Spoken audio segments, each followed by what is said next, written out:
Recording আছে recently, আমার recording আছে, কিন্তু আমারটা বুস্ট করার টাকা নেই এখন আমার কাছে। বুস্ট করার টাকা যদি থাকতো আমার গানগুলো আমি হিট লিস্টে আনা দিতে পারতাম। প্রবণতা তৈরি হয় নাই, ওটা করতেই হবে।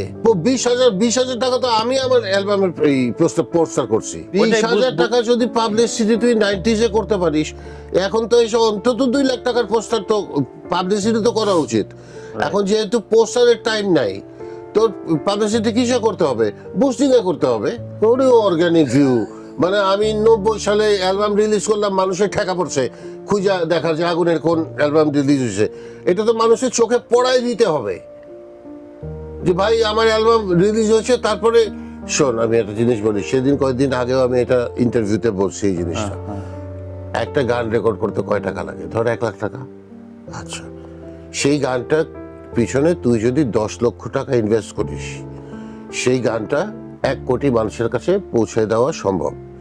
ধর আগুন 10 লক্ষ টাকা, 11 লক্ষ টাকার একটা প্রোডাক্ট 1 কোটি মানুষের কাছে গেল। ধরে নে তারা তোর আগুন ভাইকে কোনো কারণে 50 লাখ লোক পছন্দ করে না, বাদ দে 50 লাখ।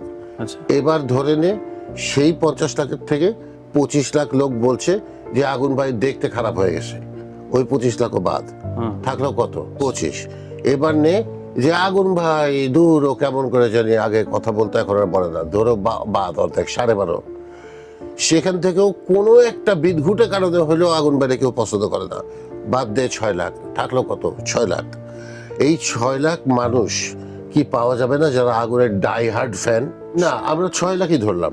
যদি ডাই হার্ড ফ্যান, আগুন তো আর একা না, আগুন আর সালমান সাথে ওই যে পিছন দিয়া কান্নি মারা আছে, সালমান মানে আগুন, আগুন মানে সালমান, এরকম একটা hook.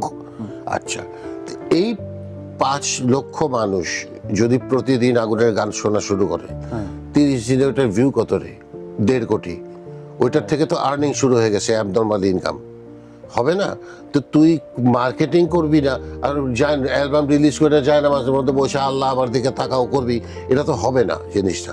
Right or wrong? Boosting মনে প্রয়োজন আছে, মানে বুস্টিং তো আসল জিনিস।